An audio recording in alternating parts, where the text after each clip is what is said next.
Welcome to All Pro Football Data. My name is Jim Coburn, and today's episode we're talking about Trey Benson, running back out of Florida State, based on his production profile overall.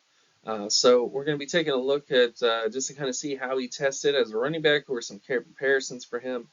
Don't quite have athletic testing yet, but when we get there, we'll definitely do a final video on him. But one interesting fact about Benson was second team All ACC in 2022 and 2023. So he wasn't ever quite able to get that first team area, but let's check him out. So first off, in terms of offensive market share scores, if you're new to the channel, new to the stuff that I do, this is how I get these scores. You look at raw statistics, you transform them into market share scores by taking an individual statistic and dividing it by the team total statistic. Those scores are then compared to give a percentile score against positional peers, and then you add in the age factors to kind of add in the layer of production to that, and that's how you get the offensive market share scores. Taking a look at the share scores for him, he had a 49 percentile total offensive market share production score, which was average. His receiving yardage market share was in the 58 percentile, and his touchdown market share was in the 60 percentile. This is out of 2,312 running backs since the 1969 NFL draft class.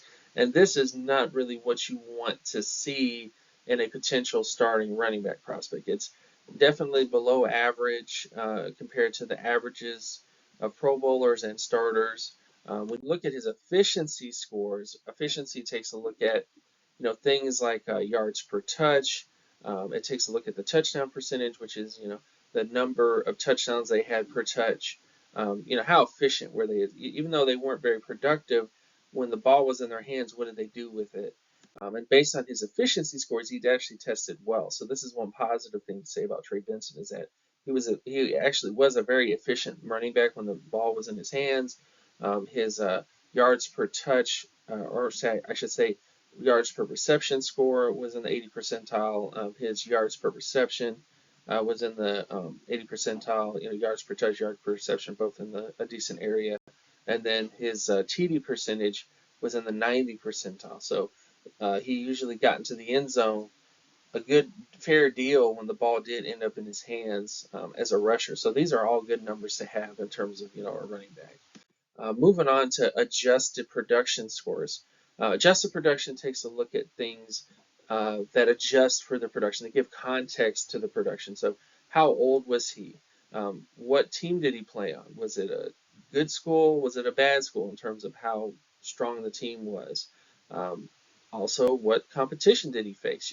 Strength of schedule. How tough was the competition that he faced? That's what these scores look at. MSA specifically looks at their market share, strength of schedule, strength of team, and their age. Whereas the pass score takes a look at all the numbers, including efficiency scores, to give you context for the production. And when you look at the numbers here, he did pretty well in terms of his adjusted production scores. He had a 91 percentile pass score, which includes his efficiency. His MSA rating was not that great, 72 percentile, but that's because his overall production, his total offensive market share, his touchdown market share, his receiving market share were all below the averages that you want at the position.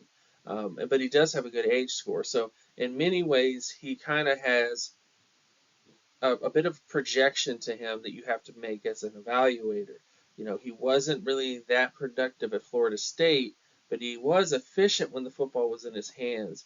So maybe at the next level, he'll end up becoming a really good running back, despite the fact he wasn't as productive at Florida State. Those are the questions that you ask as a scout when you're evaluating Trey Benson. And then, of course, when you go to comparisons for him, these are the types of running backs that tested similar to him based on various metrics and data points. Latavius Murray and Ronnie Brown are probably the best backs to kind of look at as sort of a comparison or like an upside for him. These are backs that tested similar, that have similar potential, I guess, in terms of the data.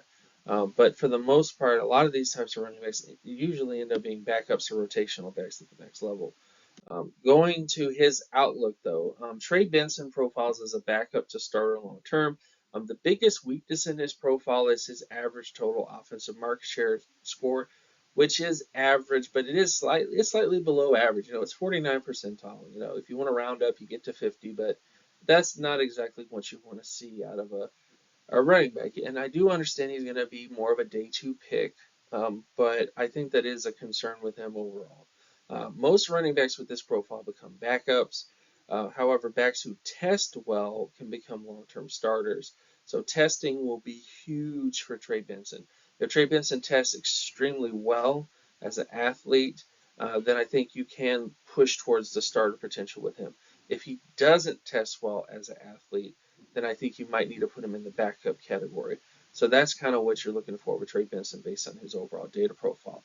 So that's how he looks. Thank you guys so much for watching. My name is Jim Coburn. You can check out my other work at Geometrics on Twitter or X. You can also check out patreon.com/jcoburn to get more information as well about the data stuff that I do. And I thank you guys so much for watching, and I'll see you guys in the next one.